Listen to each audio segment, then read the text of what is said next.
Hello there, and welcome to the CP7 podcast. My name's Parm. And I'm Andy. And together, we are Chrono Passion 7.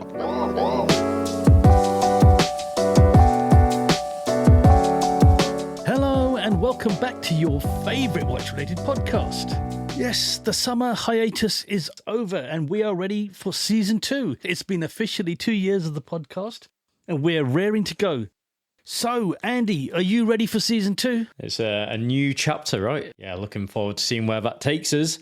But even more so, I'm looking forward to finding out what's on your wrist today. What are you wearing, Pam, before we get into the show? It's kind of related to the topic, so I'm wearing a watch which could be one watch to rule them all. It is my Rolex Explorer 214270, 39mm, black dial, steel case, 369 on the dial. It is the one and done, I call it. It is just the watch that covers every base.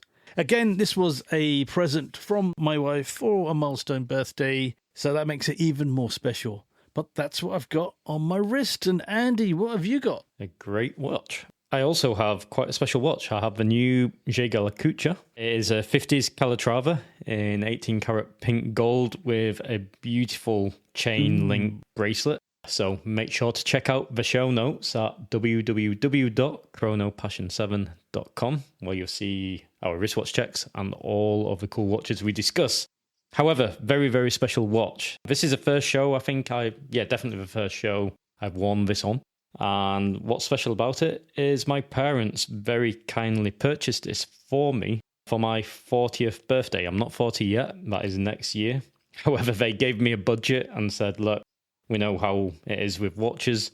You hunt around. If you see something you like and you know it's not going to be easy to find, etc., then you pull that trigger and let us know. And that's what I did. I came across this little beauty, over the moon with it. It's an absolute beautiful, beautiful piece. I could talk about this for maybe an hour, so I'll put it back on my wrist. Is that a Python dial? What's it got? Yeah, you're right. I didn't mention the dial. So the dial is a Python dial. It has beautiful Arabic numerals, those classic numerals which JLC are well known for. And then it has dolphin hands, which are also in pink gold. And yeah, it just all really pops. Very classic. What I really love about this as well, it has a stepped case. And the way they've designed the crown, it sits flush within the shape of the case itself. So it's all very smooth, sleek lines. It's a really beautiful watch. I believe I did very well finding it. I haven't seen any others, and I believe with the budget I had, I did very well to find this. Really, really pleased. I don't know if I'd be able to do that again. It was a challenge, and one what's definitely paid off. And unpolished condition, really sharp, clean lines on it. Gold mark still on the sides of the case. So everything a vintage watch guy looks for, it's in pristine condition. So super happy, yeah, and very, very grateful. But that's what's on my wrist today. Yeah, that's a nice watch. In fact, I would say that's my favourite watch you have in your collection.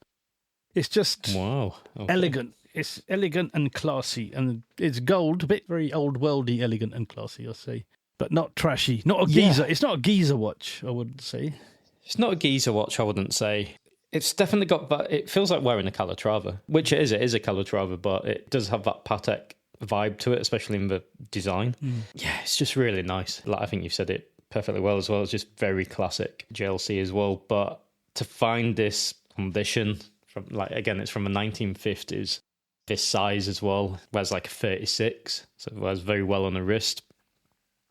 In this condition, yeah, I think I did very well. I used my top vintage hunting skills to go, okay, if this isn't a flop when he sends me it, this is a jackpot. And it was a jackpot, yeah. So there we go. So very special watch, which is in keeping, I would say, with today's theme and topic of the show. Yeah, but JLC, I just want to say, before I went to a JLC event recently, and okay. I've got to say I fell in love with Jaeger LaCouture, as they call it. I'm looking at not a piece like yours, but something that is not gold, but it's more what I would wear. It's such a cool brand, such a historic brand, making those movements for those other great watch brands. Yeah, the watchmaker's watchmaker. That's a very cool watch, but today's topic is Grail watches. What is a grail? This is one of those questions. This is one of those age-old questions that watch enthusiasts and fans and collectors alike ask each other. Does it mean the one watch to rule them all? Does it mean it can change with time? Or does it mean it's an exit watch? This is the last thing I'm ever going to buy. So that's what we're going to talk about today. We hope we can come to some sort of conclusion on what the hell a grail is. But the grail, the actual Holy Grail, original one, is a religious concept. It was allegedly the cup that Jesus drank from at the Last Supper, the Holy Grail. Something that's been covered in popular culture, such as in Raiders of the Lost Ark, where they sought the Ark of the Covenant, which contained the Holy Grail. Jay-Z even made an album called Magna Carta Holy Grail. And more amusingly, Monty Python made one of the funniest films I've ever seen called Monty Python's Quest for the Holy Grail. But we are going to be talking about a Grail watch today. As you can tell, the importance of what that word means should mean something that's unfindable. Does it really exist? Will anyone ever get it? So, Andy, what do you think a Grail is? Just off the bat. So what's my current perception of what a grail is as of today, or my initial when I started the watch journey?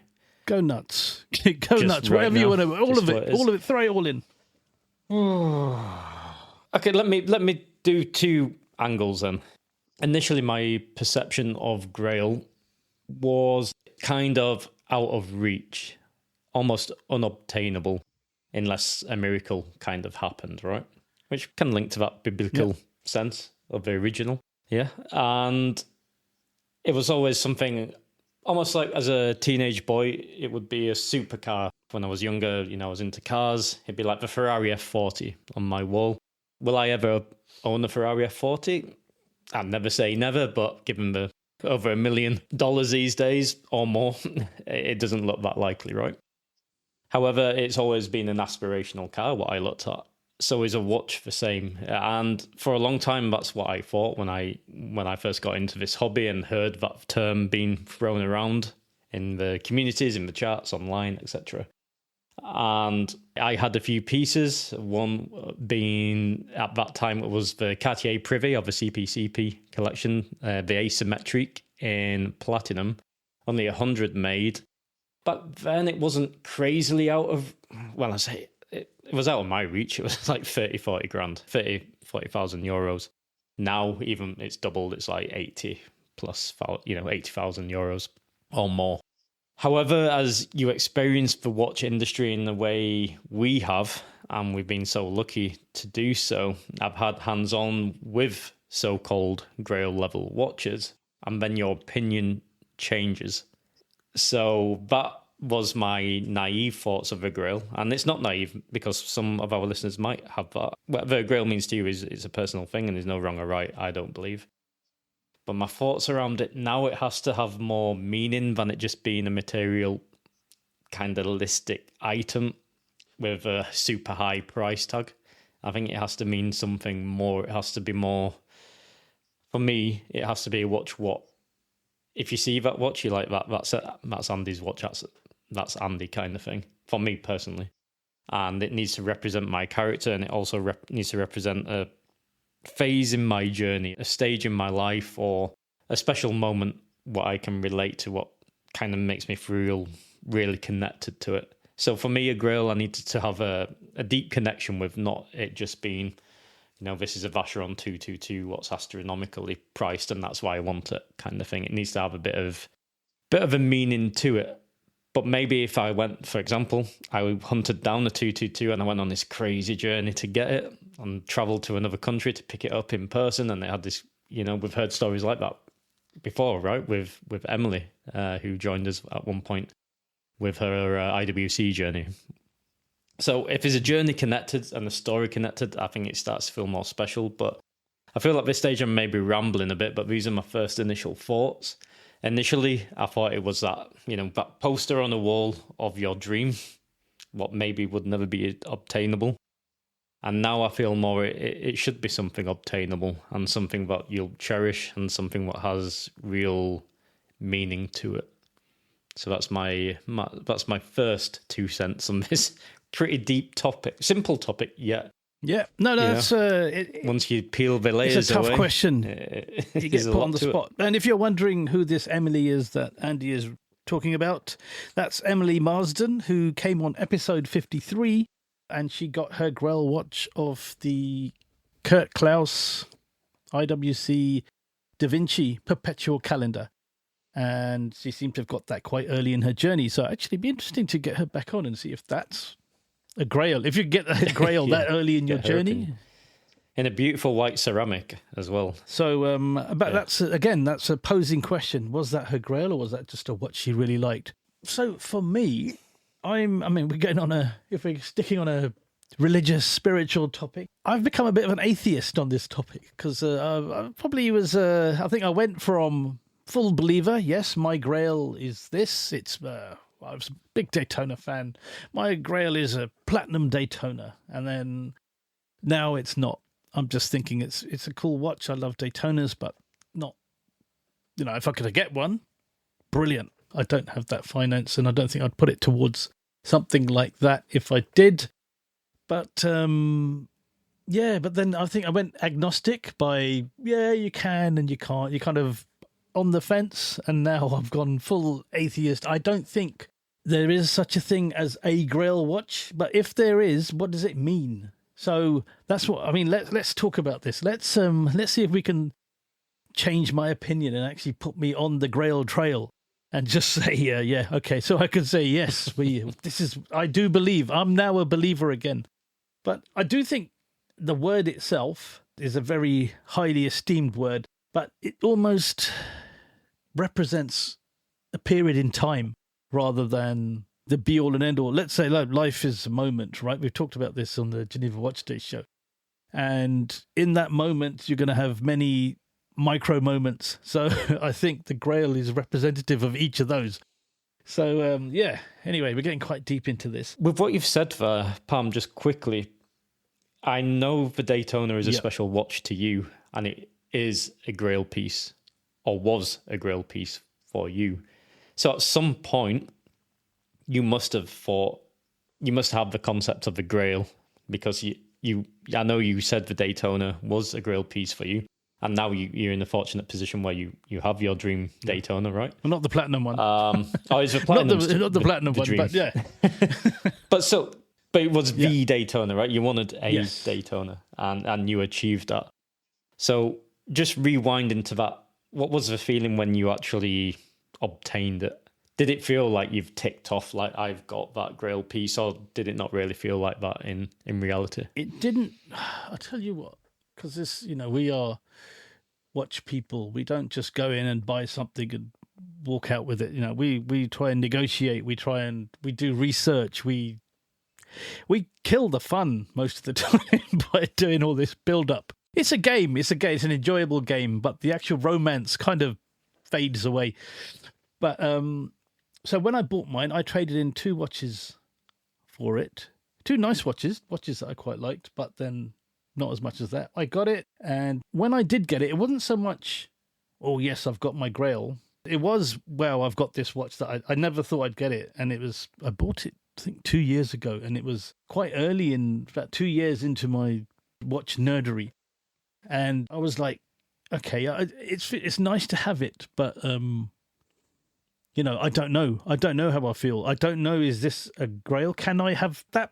I talk about micro moments in a big moment. During that time, I started to think, well, what is a Grail? But, this doesn't feel like I've achieved the unachievable. It just feels like I've put in a lot of money and I've managed to buy pieces that hold their value enough for me to put towards this bigger piece. And very fortunately. But now, I think, since I've owned it, it is something that I just covet and like the most. It really is. I really do love the Daytona, the Rolex Daytona. Okay, it's much maligned, very hype. Mine's a steel and gold, yellow gold two-tone, which is the least hype one you can get. But that was the one I wanted, because at that time I wasn't ready for full gold, and I didn't want the steel one. I thought the steel one looks a bit boring sometimes. And I thought a nice combination of the two would be a two-tone Daytona. But every time I take it out, every time I wear it, it does feel special. And even like when we go to Geneva and people say to me, oh, why are you wearing such a boring watch to wear to somewhere like Geneva? And I'm like, no, this is, for me, this is the only one I want to wear. Do you see what I mean? It's so over time, it has actually lived up to that. Has lived up to the expectation, because there's not a moment where I think, oh, I can move this on and I can get this. No chance. It is like, this is going nowhere. I'm quite the sentimental person anyway, so it represents a time. Again, it all represents a time, but it is honestly to me, that was right. I'm happy with this, content. And that's something that we can't really say as watch enthusiasts, that we're content with something, because we normally always looking for the next one, looking at our watches as a collateral towards something else. But yeah, I don't know if that answers your question, but that's what I experienced. Yeah, from asking it, I think that shed a bit more light. So you definitely had that Grail relationship with it, even if maybe the term Grail doesn't even make sense. That's something we'll get into later, right? Because it is a lot of what you say I resonate with, and what you said initially as well. But anyway, we'll get into that a little bit later. I'm guessing that kind of gives 1 point to the Grail. I don't know. Let's see. But what we did, we thought we'd make this interesting. We thought we'd shake it up and do something a bit different. We thought we'd take that question to the street. So we have asked good friends and listeners of the show what their interpretation of a Grail is. And let's see if that aligns with what we say, and if we can develop a whole new conversation on that feedback. Okay, so Andy, who are you going to call out first? First, I'm going to call out Gia, and it was very nice, actually. He gave some nice feedback on this topic, because he said, on the surface, it's quite simple, yet it's quite profound the more you delve into the actual, like we are now, into the actual topic.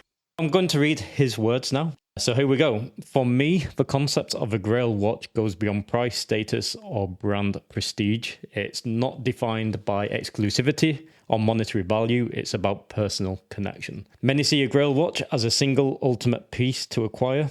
I've come to see it differently. After nearly 6 years of collecting, I've realised that it's not about reaching an end goal, but about the journey that gets you there.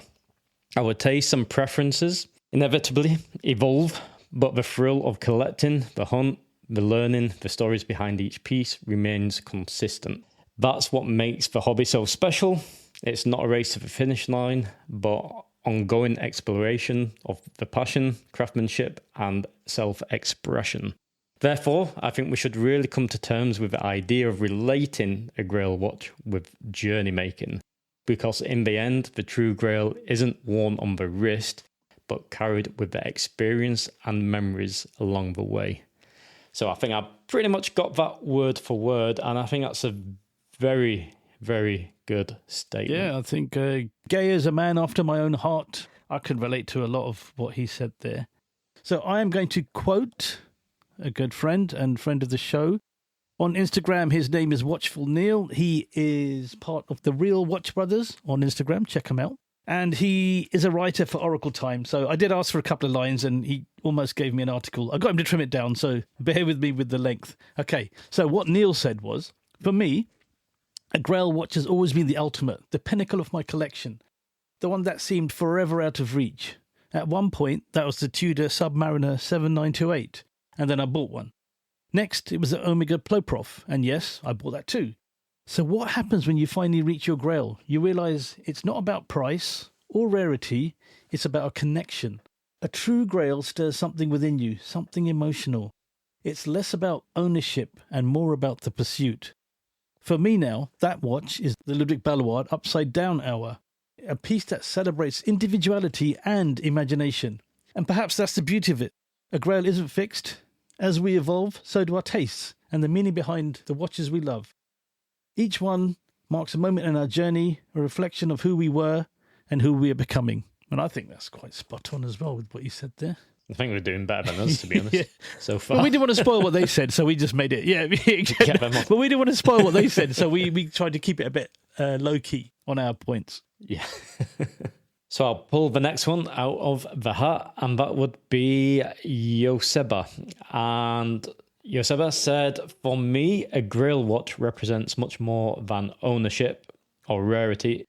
It's about the emotional connection, a symbol of achievement, success, or even a dream realized. It often carries a story behind it, something that reflects a meaningful moment in life, in the sense that the value isn't just having it, but what it means to you. And again, I think that's very thought-provoking once again. We've got some good guys in the gang, right? In the group. There is a common thread between all of these. And now this is an interesting one. Neil is quite an eclectic watch collector, Watchful Neil, who I just mentioned. And the next one is another friend of ours, Faisal, who has a very eclectic watch taste, from Seikos to APs. You know, he's a very interesting watch collector. So what he says is, for me, what one concept is, one that is unobtainable, but only at that moment. So the context, and ironically, pardon the pun, often the passage of time, can change how that looks. So when you buy your first good watch, say a Seiko SKX 007, big Seiko guy, your grail might well be a Submariner. And after falling down the rabbit hole and via a tag or Tudor, you finally get there. And then it's not a grail anymore, as you may have learned so much more about watches by then. So that 50 times difference between Seiko and Rolex is now maybe 5 times or 10 times a leap, and more seeking approval from others.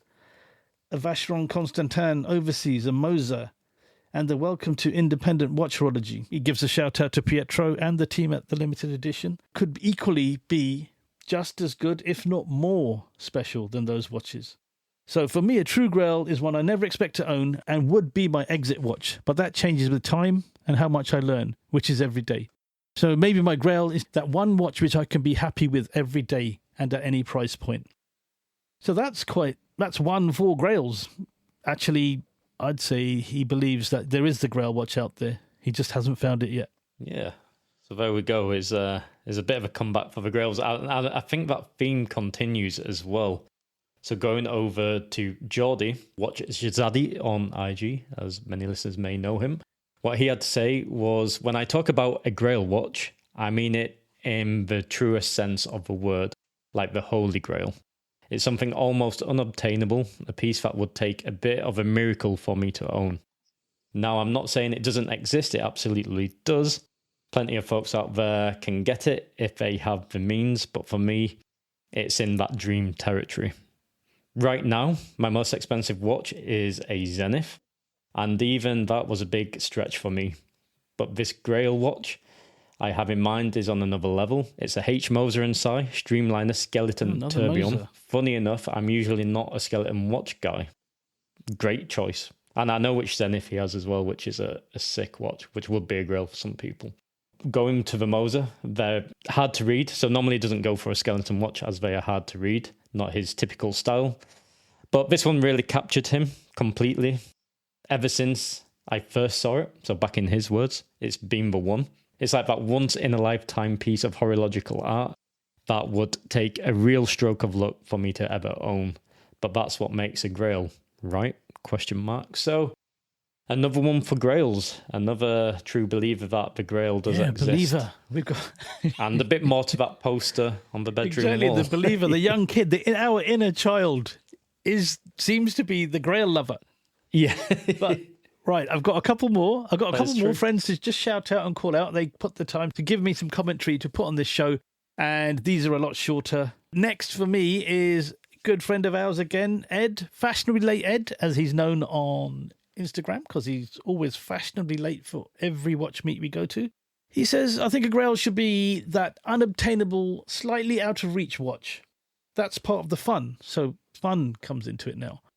But the reality is you might have multiple Grails, some more attainable, things you don't own, but you could potentially get or trade for. Again, which I can relate to. It does kind of tie in with the story I had. Now, he found a Railmaster with box and papers, and he loves that watch. You know, he didn't say it could be considered a Grail, but he said it was a watch that really gave him a lot of satisfaction because there weren't many made, and to get a full set as well was quite the achievement. So those are the words from Ed. Awesome. So I have just one more from Joanne, and what he had to say was, "Hi Andy, for me, a Grail watch is the one that's linked to a moment, an achievement, a person. It must be a fantastic piece. accompanied by a fantastic story. So a short statement, but powerful meaning behind it. And I think he's one more linking to the previous, which is a bit more, it has to be more than a watch. It has to be kind of a milestone and have real sentimental and meaning behind it. So another interesting. Sounds like it's got to make you feel 10 inches taller. That sounds like maybe what he meant. So my last one is from Unpure DCL on Instagram. So very cool guy. Again, everyone I'm talking about is such an eclectic watch collector. They have micro brands, they have mainstream, they have independents. They really they love their watches, these guys. What he says is, Unpure DCL on Instagram is, in my humble opinion, I think a Grail watch is, by definition, one watch. That's what we all think it is. And that poses a problem for us watch collectors, in quotes. I know our tastes change over time. We generally want to experience owning and wearing different watches over time too. And we tend towards running watch boxes with, ever rotating, sometimes fast, sometimes slow, multiple pieces, suitable for different functions and occasions. So I don't think there is such a thing. One against. Unpure DCL does not believe in it. Rather, perhaps, as we go on this collecting journey, plough more and more funds in over the years, and then, as we grow old and older, we'll be able to refine down to a small collection of 5 or 6 incredible and meaningful pieces. No Grail watches, just great watches. Now that's a great statement. I resonate with every single one. Yeah. We have just read out, and just a huge thank you, right, to everybody taking the time to submit their thoughts. It's really appreciated. But I kind of feel from this, and correct me if I'm wrong, I feel there's two camps. There's the traditionalist of there is that true Grail, and it's that little bit unobtainable, but you can just about reach it, but you've got to work for it. And then there's the other camp where it's a bit more, it's actually the journey, and it's not really Grail. It's about connections you make with your watches. And experiences. Then, like Dom said, you end up with just some fantastic watches which all have true meaning and turn into Grails, not just a singular. Grails. But I know there can only be one. But can there be only one? Can there? I'm still not convinced. I get it more. It's nice to see that what I think is thought of by other people also. I mean, again, I'm still in my atheist state of I don't believe you can have a Grail, but I think you can aspire to have watches, and it's more like Neil said, the Ludwig Ballois upside down hour. I mean, that for me, in the old definition, I would call that a Grail. That's a watch, Andy. I'm always going on about that. It's the concept that he uses, the Maltese cross movements on each hour and the way it flicks around. Yeah, and the meaning of living in that hour. Again, it's an emotional connection. It's saying enjoy your time and appreciate your time. And a Grail, don't think that has anything to do with enjoying your time. Well, it's such a personal thing, right? It's such this is where I now get a little torn, because back to the original question, which you asked me at the start of the show, and I could give you the classic perception, right? The hero pieces, the car on the wall, the watch on the wall, the hero piece, your superhero you have on the wall, and that's who you want to be. That's what you want to have. In my early days, like I mentioned, the asymmetric was something I admired. I don't even know how I discovered that watch. It was so early on. It wasn't in a YouTube as well. I swear I just saw it on Chrono 24 and just were like, wow. Because I've always had one thing that's always stayed true with me is that I've always had like a taste for funky kind of styles, quite different, break the mold kind of watches. Weird. Even in the early days, obviously it's evolved more. Yeah, weird. He's the weird watch collector. That's the new IG handle.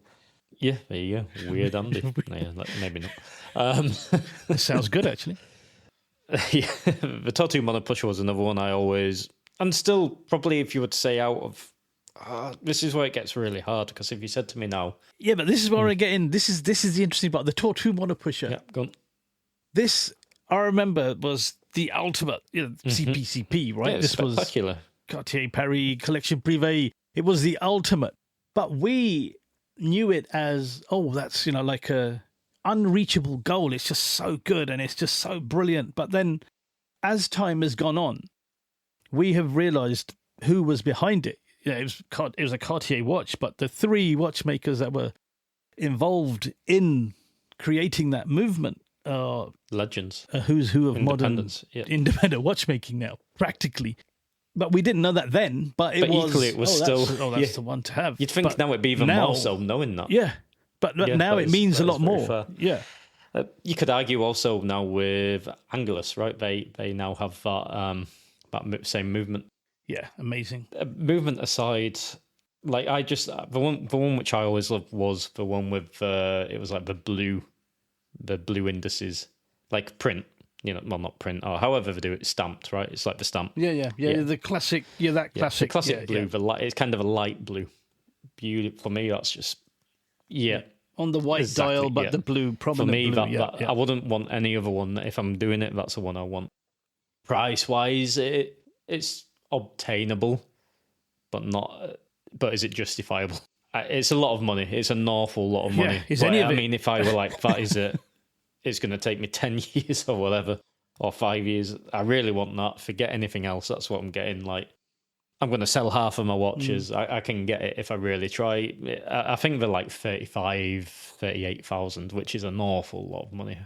In my world, to me, that's an awful lot of money. To somebody else, it's maybe not, but to me, it is. But if this is another posing question that we could both answer. I mean, I've just thought about it now.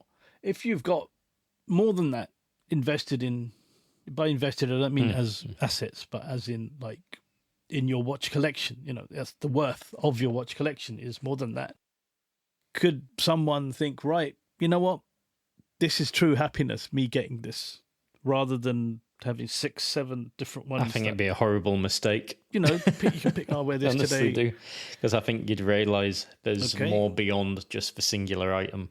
And that's funny coming from me, because until recent times, I've been the guy who just will swap everything to get what I want. I've always done that since I first got into it. Yeah. I rotated my watches a lot, but I think I was just discovering watches and discovering what I liked. But now I'd find it quite hard with the current watches I have. I've really built a true connection with them. Forget my personal watches and forget what they are. It doesn't matter. Let's pretend, just for the topic, I've got 38 grand's worth of watches, right? Would I want to get rid of those for one watch? I don't think so, because yes, you tick that grail off, if you want to go back to that term, but you've not achieved it in the correct sense, because you want it to be like your special watch which you wear on vacation. I don't know. For me, it wouldn't be one I wear all the time. It'd be something I kind of treasure and wear for special moments. But I'd still want my other watches for other moments. For me, from a perspective. That's interesting. Yeah, I know, but that's interesting. So the one you treasure the most, you hardly want to wear. That's true. Not you, but in that, one people. That maybe I'm wrong with that, but my like what I wear. It's almost again. This is almost a psychological torture, really. Yeah. Concept with this. What's that thing? It was called Maslow's hierarchy of needs, where he's got this pyramid of the most important things to people, and at the bottom is physiological, breathing, keeping warm, blah blah blah, and it goes all the way up to self-actualization, understanding yourself, which people don't do until maybe very late in their lives. A self-actualization, they call it. That's at the top of the pyramid, where one is at one with oneself, which, let's face it, doesn't really happen. So could that be the Grail watch? Could you be your hierarchy of needs to begin with are all at the bottom of that pyramid, and then they suddenly evolve into the top of that Maslow diagram? I'll put a diagram in the show notes, guys. I'll add my own little. I'll add it. Put it into watch more speak. we discuss this, it's more to be continued. Like, I want more of your perception once again, but from my view, coming into this show, when you came, hey, I've got this show idea, let's talk about this. I don't really have any anymore. So that is something as well. Like, I'm talking about a past, like the Tortue, which we've just discussed. It was one I've always looked up to. And if you said now, if I just had to pick something quick, I'd probably go to something like that. But I'm saying it's a bit more casual, something like that, because I have to. not because I necessarily want anymore. Because I 'Cause you're just need to put pick on a the grail, spot, yeah, yeah. so it's like... There's a gun to your head. So I need to pick a grail, okay. There's a gun to your head, yeah. you must buy your grail watch. So there you go, yeah. But Yeah. Or die. But do I ever think about the watch? No. Do I build a connection with a watch? Like this going to the JLC, it's a watch I didn't know I wanted. I had to hunt for it in a special way because originally I was going to get a Seamaster, right? So this is linking to it's still relevant because a lot of people are talking about the journey, right? And Grail should be seen more as a journey kind of thing. And I wanted it, all I knew is I wanted it to be something special. Originally I wanted the classic, GoldenEye, but automatic GoldenEye Seamaster, Seamaster, yeah. The Pierce Brosnan, ideally with tritium because I like a bit of that aged kind of loom and a bit of a faded bezel if possible. I just like that cool look, right? Vintage kind of guy. And then I was looking, I was like, is that really special? It's quite a big gift from my parents. It's a significant milestone, as in I've made it to 40.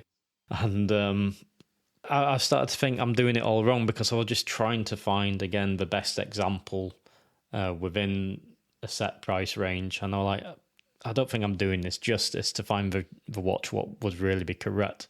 So I deleted all those parameters. I'm just like, right, I've got this budget between this and this. Search all of Chrono 24 with no brands. So it takes hours. You're just scrolling because it's showing you every brand within the parameters of your budget and size, etc. If you've never done that before, I think most of us do that, but if you've never done that before, you feel stuck in a rut and you want to discover new watches because some people don't type watch names incorrectly in the listings, and then it comes under a search like that because it's everything. But if you're looking more specific, if it's a little typo or something, it might not show in that actual search. Anyway, long story short, I came across the JLC and it just jumped out. It had great photos, but it really jumped out at me. Like, yeah, that's it. I just felt I connected straight away. Like, that's the one. And now I have it, wearing it and understanding this. One, it was a hunt to find it because I didn't know what it was, but it had to be special. For me, this is special. And then now the more I'm wearing it and the significance of what it represents from my parents, it almost has that Grail vibe to me, even though it wasn't a Grail at all, if that makes sense. But it has a very special feeling when I wear it.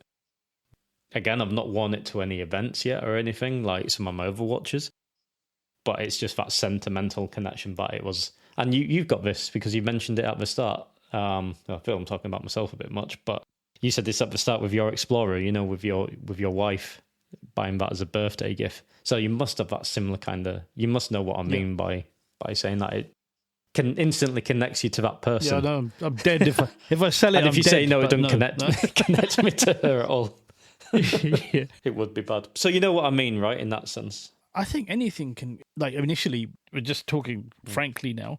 You were talking about getting a Atmos clock as well. Yeah. JLC. The journey went from there to Seamaster to what's on your wrist now, which ironically a JLC. Yeah, but which ironically is a gold JLC. Is a JLC. Yeah. There you go. So on some level, that probably was special enough to mark an occasion. But does a Grail mark an occasion? I don't think a Grail does mark an occasion. I think a Grail marks in your watch collecting lifetime. It marks the pinnacle. If you use the term in its purest context, it represents a time in your watch collection. But then what's to say there's not another time where you get something else that you like even more? So it's temporal, isn't it? Changes with time. And a lot of these things, they really do resonate with me. They make me think, why am I doing this? And then you just got to go back to, why do we collect? We are trying to fulfill some kind of need that hasn't been met, really, deep down inside us. I mean, we love watches, we do, obviously, because we wouldn't be sat here talking about them for... well, it's been an hour, you guys. Well, I don't know what, we're on about 30 minutes probably after edit. But it is a whole thing. Why does it mean? These things, these buzzwords are thrown out, the Grail, the Holy Trinity. Again, it's all very religious, this, isn't it? There are 3 brands, and only those are the brands that you need to have if you are really into watches. And yet, again, going back to where we started, yes, we believe that. And where we are now, I don't believe that at all. No. I don't think you need to have It'd be nice to have one. It would be nice to experience it, but it wouldn't be the be-all and end-all for me to have it and flaunt it and show it and say, right, this is externally and internally. You flex to yourself sometimes. You kind of, like with the Daytona, I do look at it and I just think, yeah. And another thing, we're talking about the pain that comes with picking the right watch as well.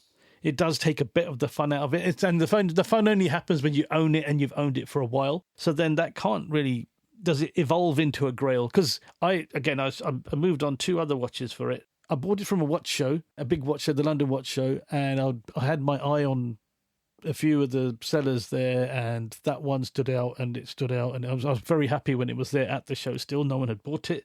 But I had to negotiate hard for it as well. I didn't get the exact deal I wanted. I had to pay a little bit more, but then it's worth it because now that doesn't mean anything because I own it. And that few hundred or the extra 1,000 that it was... You've recovered since then. That's gone. It's paled into insignificance, yeah. I mean, that's a lot of money. Don't get me wrong. I'm not saying that's nothing to me. It's not. Over the course of 4 years, it can be absorbed by saying, yes, okay, it was worth it. I think out of the 2 of us, you're the closest one to who's bought said Grail. Your Daytona for you was Grail. It was, yeah. Because I remember a year before, I thought, oh, I'd love to have this, but I just can't see it happening. Oh no, it's not going to happen. And then it was almost a case of, do I want to let 2 watches go for it? You know, do I value that so much? Something I don't even own. Will I value it as much as 2 watches that I like? Again, and you do. But then I don't believe that was my grail. I believe that, yeah, I do. No, but I don't believe that was my grail, but I believe that was something that I appreciated. Yeah, as you say, I appreciated it and I've not looked back. I think the closest to Grail level on a technicality I have owned is the Calatrava, not the JLC Calatrava, Patek Philippe Calatrava, 5119R. Rose gold, but I was too naive and young in the hobby to really comprehend what I owned at that stage. But that was a very safe looking watch, wasn't it, as well? It wasn't. I mean, you say you're quirky, you like weird things. That was the opposite. I know, but that was just the opposite of all of those things. It was very regular. I would amazing. I give you an example. Regular. I can give you an example now.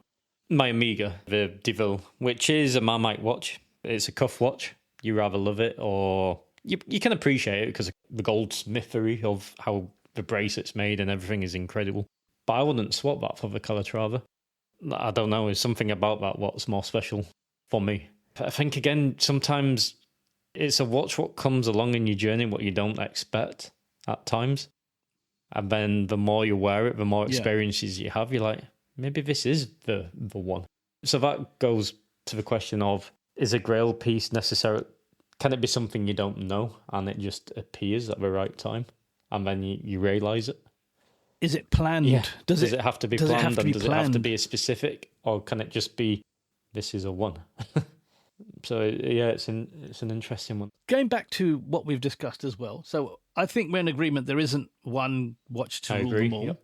I think where you are in your journey, you know, a watch collector's journey, it's part of that process that it's a fun ride, shall we say, yeah?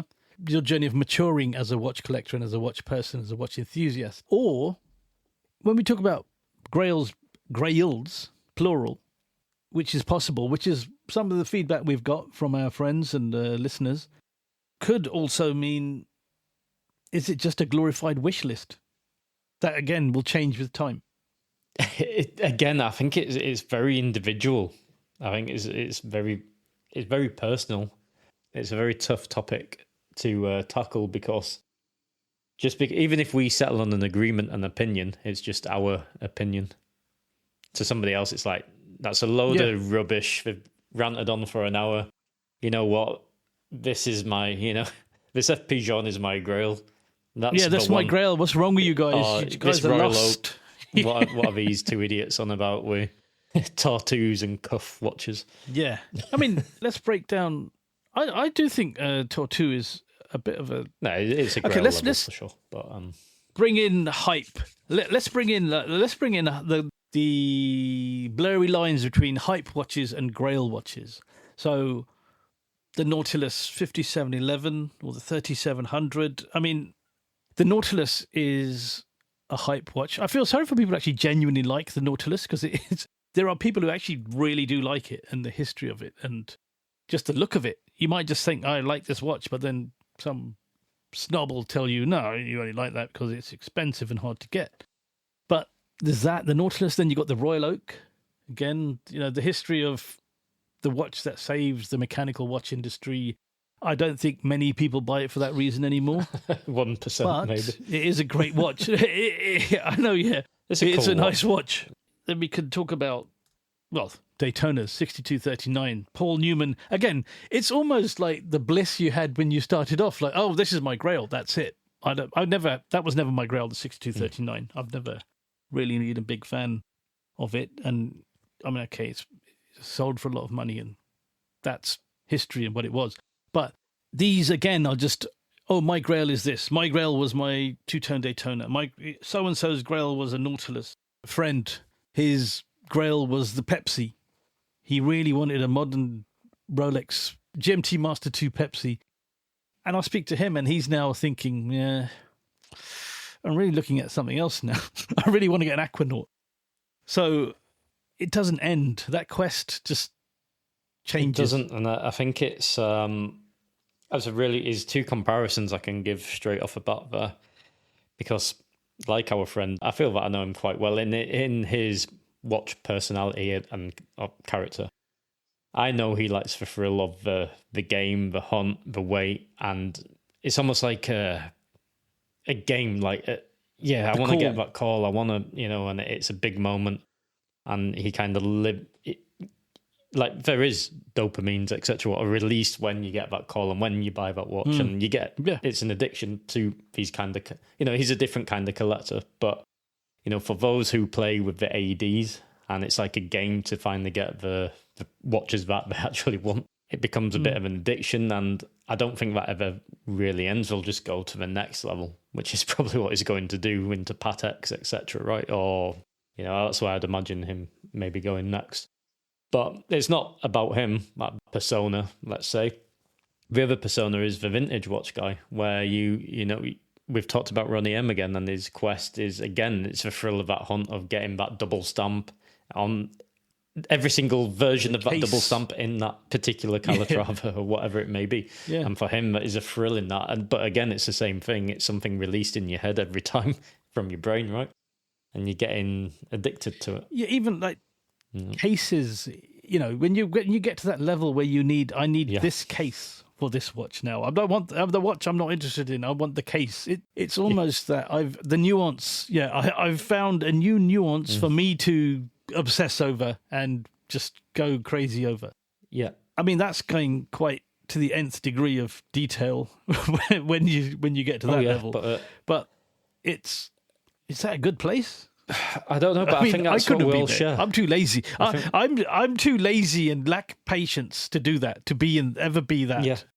But that's just I think is a common ground between whether you're a big collector or like now. I'd say I'm a new collector, even though I'm not new to watches. Only now I'm maturing to actually keep watches, right? Which I think is a new record for me currently. But prior to that, I was not a collector. I was more an enthusiast who was always just trying the thrill of just trying something new for me.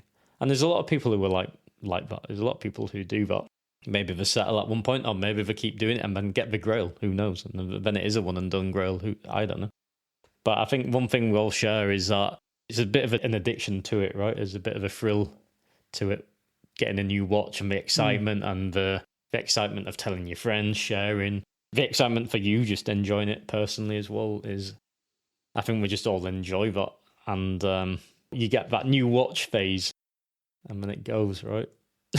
It is interesting you just said last and you enjoying it as well. Well, that should be the first thing. Yeah, but I wasn't a psychological order to that. It was just listing the obvious things. But like the number one should be you loving it, but I think a lot of people love to share it as well. Yeah, I think some people buy watches just to share on Instagram or on social media, or to go to their watch meet and say, look, I've got then this everybody, one. But many. Get another one. Yeah. Oh no! It stopped getting. No one's giving me the fire emoji anymore. I need to get. Trade them all in. What's the next thing? Yeah, trade them all and get more fire emojis. Maybe it is that for some people. I know that sounds silly. Like it was never that for me. It's always been a person. Like for me, I just love watches, and I just like to enjoy them. It's that simple. It's a whole thing as well. It's a whole package. Because think about it, if you just bought watches, you didn't talk to anyone about them, you didn't share them on social media, would that make the experience better or worse? I mean, it could be better to be thinking about it, but the people side would make it worse, but the social media side, I think, would possibly make the experience better. You know? I do think the whole having watch friends and like communities and watch friend. But being able to meet up and just share the passion with people, and for example, with this JLC, when I took it and showed it for like, they spotted all the details what I spotted, and it's just kind of, it's nice to share that. But that's your clan, right? That's, again, another thing. Collectors, they huddle together, birds of a feather flock together. Yeah. It's not necessarily like, obviously I'm located where I'm located and I go to the meets what I go to, but I could go to a UK meet and, like I know a lot of the guys now, of course, but I could sit and show them and they'd connect to it in the same way. It's just like, that's the beauty of watches as well, is Hush one the people and the way it connects you to a global network instantly, almost building bonds. Yeah, through a common passion, and that links back to the whole Amiga. But that could be through cars. Yeah, it's. Yeah, I mean, it's like I don't know if we're off track a bit now, but I don't think it's. Yeah, we got off Grails, haven't we? Hang on, let's go back on the Grail trail. It's Grail for me, just to because I think we were staring off a little bit off a beaten track. Okay, so I'm going to run through a few watches that I could consider maybe not grails, but close to a grail. As in using that, how highly I regard them. They could be considered now, but possibly in a grail back in the day when I just started this madness. So, like, say, for one, it could be the Ludwig Balois upside down hour. It's just the meaning of it, as well as unbelievable engineering behind it, and it doesn't look the most science fiction technical, but it just looks right. Every element, like again another one similar to that is a Laurent Ferrier Sport Auto. It just looks perfect. Some things just look flawless, and I think those two are just like flawless watches, and I would love to own one of those. It's not the end of the world that I don't, though. And I don't think I've failed as a watch enthusiast if I never do. I don't think you ever do fail. But no, exactly. You only fail when you follow other people, basically. You're failing yourself. You don't fail, you just fail yourself. Even like, I'll tell you one watch that stuck with me, though, from back then was the Vacheron 1920, Historique 1921. See, that I could still look at that watch and think, wow, it's very, old school looking. The story, no one really knows why the hours are set that way. Was it for a driver? Was it for a priest? We're going to go back to religion. But that could be a grail. At 1920, could it be something that you've coveted for so long is really your grail watch? But you could get it, but you never did. Again, there's not a right or wrong answer, right? To the question. Like, great watches, first of all, which you've listed. That Vacheron, I always admired that watch until I tried it, and it was too big for me. It's too big. There's a 36, which is actually... Maybe, I've not tried the 36. Bad. But I think I can get over the size. I did when I first tried it on, I thought, my God, this is huge. This doesn't look like the pictures. But then I've seen it a couple of times, and every time I try it on, I just think, this is... Again, I mean, when you're trying someone else's watch on, you're not getting the full experience. You're getting a short burst of connection, and then that's it. But even again, like a Patek 3970 perpetual calendar, to me, probably the ultimate Patek. I know you get even more complicated, but I think a perpetual calendar... What more do you really... Yeah. Wow. Yeah, it's wow. I know, Patek Perpetual. I mean, but then again, we've talked about this, haven't we? About the moon phase. I like it with the face in there, and Patek don't do that. But Blancpain, the Villeray does have the does face. it. And I'd probably, ironically, prefer that because I like that look of the. It's more Art Deco, more. But then old it's not a worldy. Grail, though, is Again, it? the inner child in you, the man in the moon. Yeah. No, it's not. It's not a Grail. To be fair, it's a watch you can easily acquire once you want, within a relatively short period of time, I'd say. Yeah, if you really want it. It's not something that I would have to sweat for. Maybe wait a little bit, but it's not like Yeah. Super. It's not the like, Patek. I'll never have it, Yeah.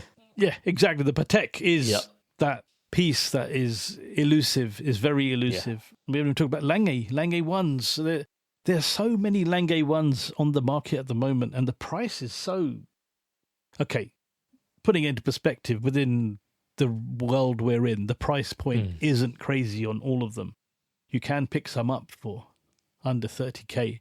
Again, which is, if your collection is worth that much, you could trade in loads of pieces and buy that. But then again, is it really worth it?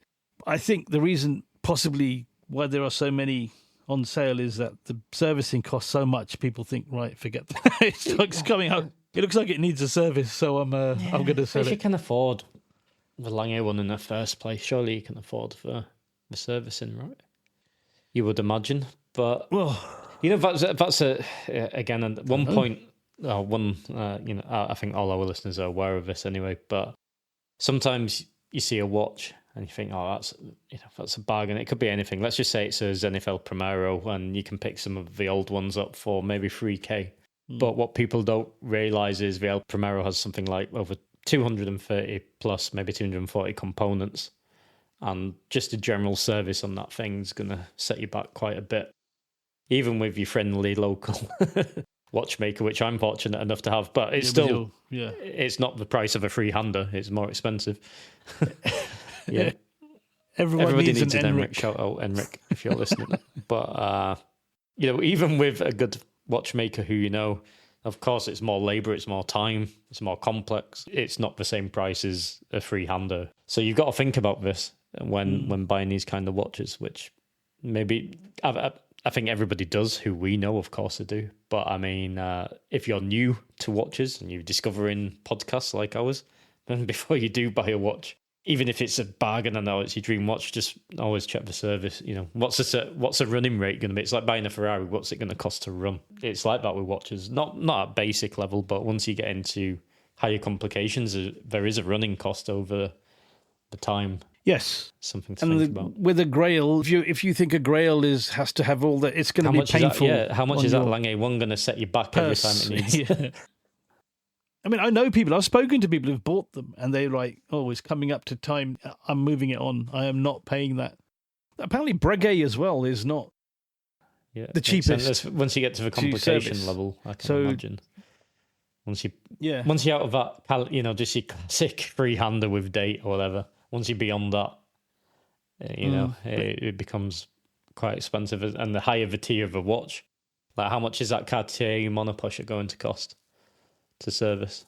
Things like this, right? Who knows? It's such a specific movement. So again, a little off topic, but something again people don't think about that we grow, because you just think I need this much money to acquire it, but then you also need the money to keep it going as well, like a sports car. Yeah, especially once you're in that league, once you're playing in the big leagues, definitely that's a consideration you need to make. Yeah, it's an interesting one. Like, just to join in on if I had to say Grails right now, I'd probably say if you're saying one what's always been around, I might not think about it all the time, but it comes to mind as soon as somebody mentions Grail. There's definitely the Tortu, what I've mentioned a million times already. Yeah, monopusher. If I had to go modern appreciation, I certainly agree with Laurent Ferrier. For me, just the classic free-handers are incredible. It's more of a love for the shape of the watches. I know they did the moon phase, which was freaking awesome as well, with the enameling over the moons. Doesn't really matter. Laurent Ferrier of any degree is always probably an aspirational piece. I guess you'd have to have set one, but for me it's just an appreciation of the watchmaker. Another one what comes to mind, which does link nicely back to the monopusher, would be De Bethune with a DB28 kind of blue. I've just always loved that watch. Again, blue all the individual parts put all together and have it all looking correct. And blue titanium, which is, don't know how they do it. It's very difficult. It's just a piece of art. De Bethune is piece of modern level. Contemporary art is maybe the best way to describe the DB28. And you can get that in any kind. You can have it with a tourbillon if you so wish. But yeah, like again, if that's modern aspirational, maybe, but obtainable, DB28. There are a couple of watches that have come back recently and have possibly fallen into not hype, but you see people who are more wealthy, and let's say the Vacheron 222. That's not your everyday person's grail. That's someone who's got a lot of influence and a lot of capital to spend, which is good luck to them. Congratulations. And also, let's say we could say the Crash. I'm going to talk about the Crash in a bit because that is potentially a grail. But the Pebble, the Cartier Pebble, people don't talk about that. So I recently went to a Cartier exhibition in the Victoria and Albert Museum in London just last week. The show, it's about to end in a couple of weeks. So if you do want to go, get there quick. Ends on November 16th. Hopefully this show's out by then. But the Pebble, I saw that and I thought, I'd fallen out of love with that. When it first came out, I was like, oh, yeah, it's so cool. Yeah, I didn't know why I thought it was cool. It was so cool, because everyone said it was cool. But it looked good. Just the case displaying the dial in that diamond almost asymmetric shape. And it just looked very, very cool and full gold. And it looked awesome. And the Vacheron 222, again, people were saying, why isn't that coming back? It came back, and it came back in full gold. And the steel one, everyone went crazy. So that kind of put me off that watch because, again, it's a grail. That's, I suppose, what I would have called a grail back in the day. I think there has to be sometimes there's a stigma attached to some watches, and I think that's unfortunately caught something onto it that doesn't appeal to me as much. I mean, if someone said to me, here you go, you can have one, I'd be like, okay, yeah, thank you. Yeah, it's not something that I would think, oh God, I've got to move heaven and earth to have this, to get it. Yeah. But I did see at said exhibition, I did see a Crash, and I thought the Crash is probably the biggest inexplicable hype watch that I've seen. It's just the story, no one's quite sure about it. It was a Manoir that was caught in a car accident which caught fire in a hotel, or it was in a fire or something, and it was taken back like to 5 different Cartier London stories to fix. Yeah. But I saw it in the case. It was just in the case as well, and it did look, because I tried on the Ace. The biggest disappointment was I'm a big Cartier fan, and the biggest disappointment for me was the asymmetric, because it looked good, but I tried it on and I just thought, God, this just does not look right on me. I don't know if it doesn't look right on me, and ever since I've seen it again, I just do not like it, which is a shame because it's very funky. I saw the Crash again. I didn't try it on, but it did look there was something about it, something very appealing. It had a lot of personality. You could see it was well made.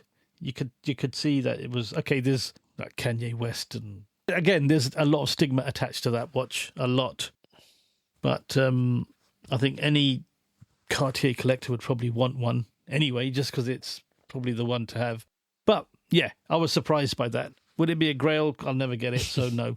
It's unrealistic, so no chance. You just go through these phases, because we were just talking about this last week, the Crash, and we both agreed, because when we were planning this show, it's like, yeah, that's one of those ones that no. But then I saw it on Friday and I was like, hang on, that actually looks really good. And this is the journey we're talking about. This is how we change. When the wind changes direction, sometimes our opinion will change. It's just you see things from a different light, and sometimes you'll try a watch, or you'll try said grail, and it lives up to expectation, and sometimes it don't.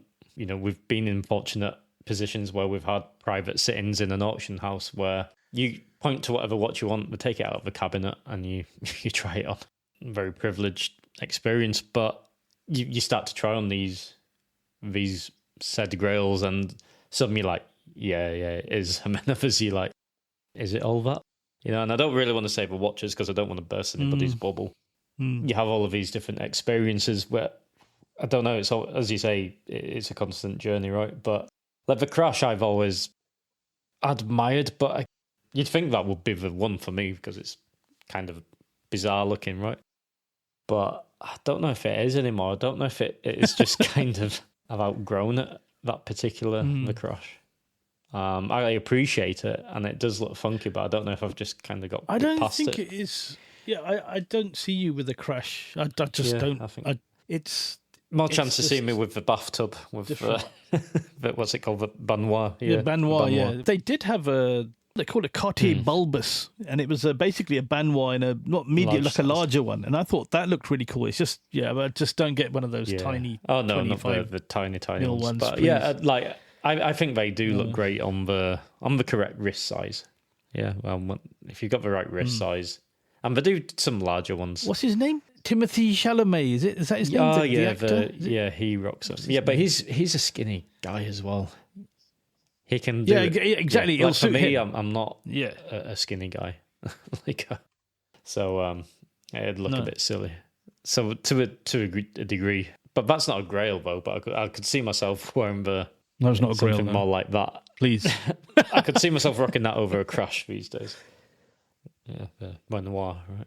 You know, from the list that I just read out about the 1921 and the Ludwig Balois and the Laurent Ferrier, I still think the Patek 3970 would probably be the one that gave me most satisfaction.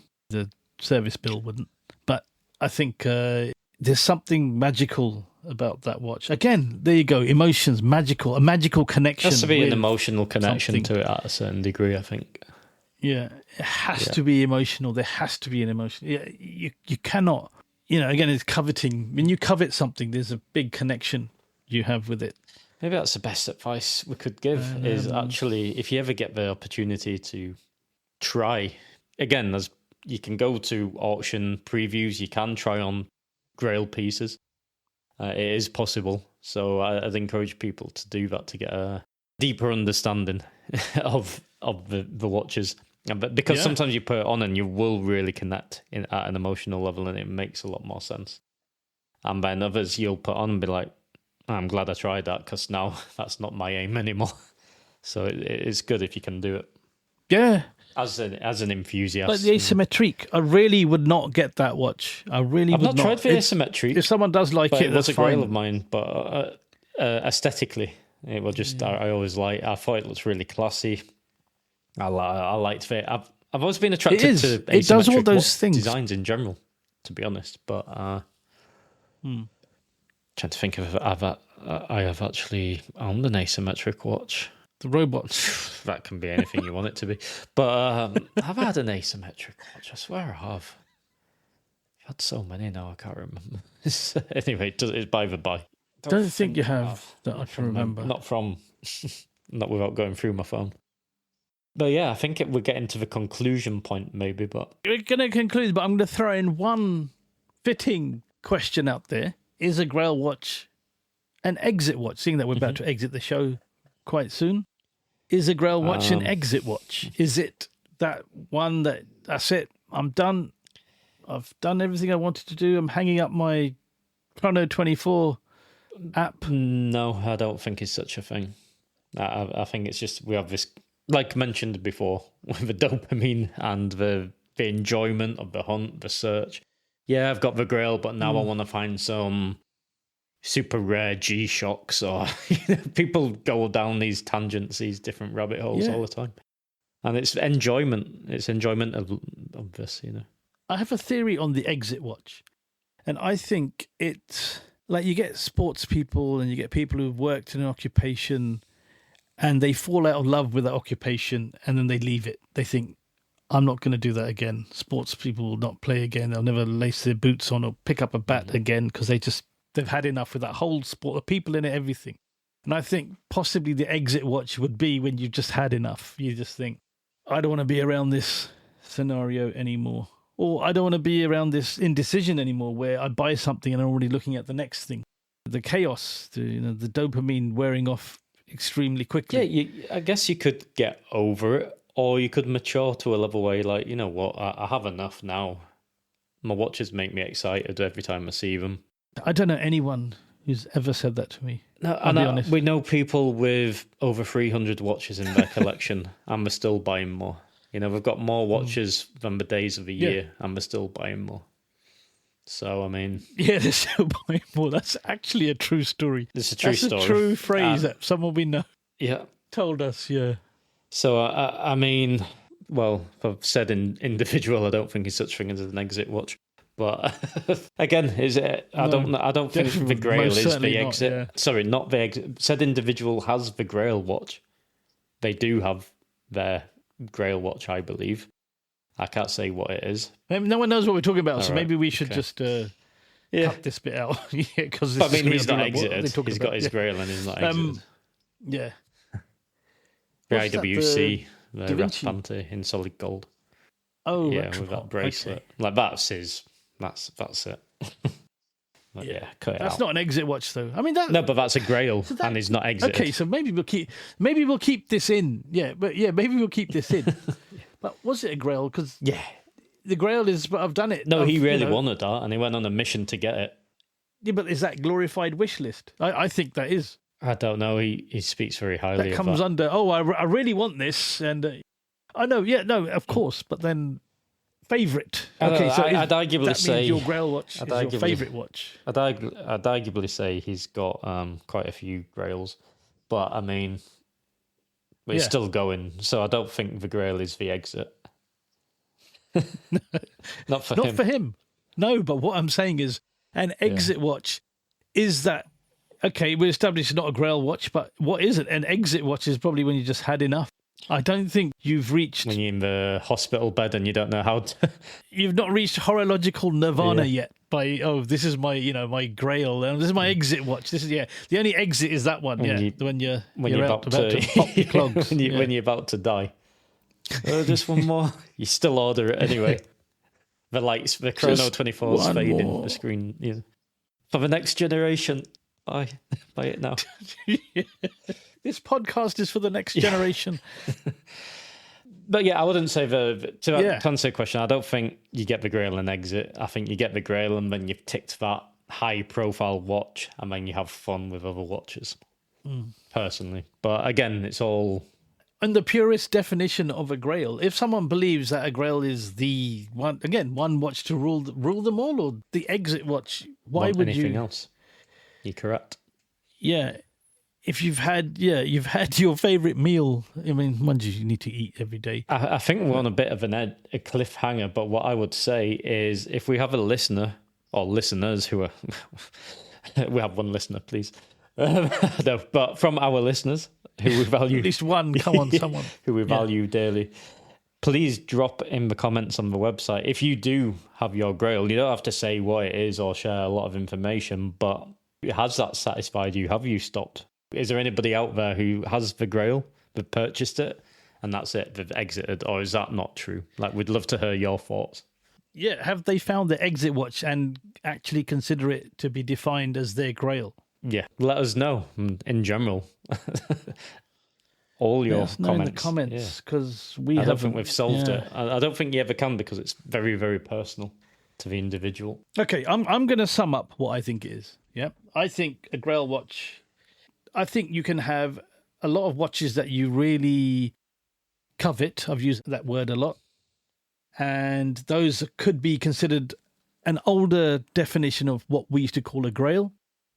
But I don't think there's one watch that is going to satisfy the enthusiasts on the level that we know and are at ourselves. I just think that it's a journey and it will change. It's not like you'll just get 10. No, this is my Grail, this is my Grail, this is my Grail. No, it's just it will evolve and you will adapt and you will buy or not, or you will appreciate and then not buy. But it will change as time goes on, as your journey matures. As I once thought a Platinum Daytona was a Grail, and now I think a Laurent Ferrier Auto Sport is more a Grail, or a Ludwig Balois is more a Grail. Again, that's my personal opinion. Through my experience, I just think there's no one Grail, but there are many stages in our journey that we will reach where we just really do appreciate certain watches more and above most or nearly all others. Yeah, aspirational pieces, I think, will always come and go. I don't think there's such thing as V1. I think you'll go through phases. And if you're lucky enough, you'll be able to obtain those pieces, but you're always going to be appreciating the next thing. But it depends how deep into the rabbit hole you go. If you're as deep, as you rightly said, as we are, and a lot of our friends and many of our listeners, of course, I believe you're in the rabbit hole pretty deep if you're listening to this podcast. But in general. And the thing is always something new, is always something. It's art. It's like, you see the Mona Lisa and that's it. You don't want to appreciate any other piece because that's the grail of art. Again, like a film. What's your favourite film? You can't, what genre of film? And you almost have to break it down. Coming. Yeah, you can't say, exactly. My favourite film is The Godfather. Oh no, it's Star Wars. Oh, it's this, it's that. Yeah. It's just like, okay, you almost have to break everything down into genres and categories. Yeah, it's different genres with excellence at the top of each genre. And that's in movies and that's in watches. Yeah. And on that note as well, I think emotional connections of what happened, what was going on at that time, and how that made you feel. I just think I'm big on that emotional side anyway. I'm a bit of No, emotion, the emotional connection is, until recently, I've not had watches. I've not kept my watches long enough to have an emotional connection. And that's something I'm working on now. So like the Chopard I wore to my parents' 50th wedding anniversary, which was a very special occasion, and I wore that watch too, but kind of on purpose to link it to something special, to make it even more significant. I've got so many amazing memories already with the little Amiga DeVille, just from the experiences and the conversations we had around Geneva Watch Days. So, I mean, I think that's something you need to do if you start to connect your watches to memories and moments in life. Then when you're wearing that watch, you look at it and it'll take you there, and then that's what makes, I think, watches in general quite special. Even if it's not your Grail watch, it suddenly turns into a special watch because it's linked to something quite or you could realise how special something is more. There you go. The Daytona. There's no particular special story about when I bought it. Yeah, you appreciate it more. I've taken it on holidays. Our first Geneva Watch Days, I wore it there. It made it very special. Again, but that's not why I like it. I like it because I just do. Yeah. It's that whole je ne sais quoi. Because... you could buy an absolute crap watch to you, a watch what you don't care about. Let's just say a €20 Timex.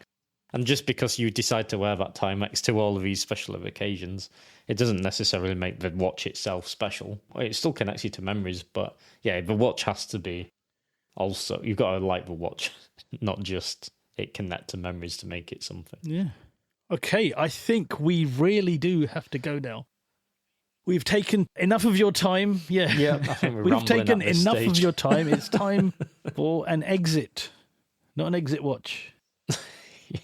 So that is actually, please, again, make sure to go to the website to drop your comments, www.chronopassion7.com. And that is adios, hasta luego from Barcelona, and you'll hear myself on the next one. And as Andy says farewell from Barcelona in Spain, as he mentioned, please do support us with some comments in the chat or on our Instagram. We are free, independent media, not tied down to anyone, not paid by anyone. We speak our mind. No one tells us what to say, and that's the way we prefer it. So, on that note, from London, it's Toodle Pip and laters, and we'll see you, and you'll hear us in the next one.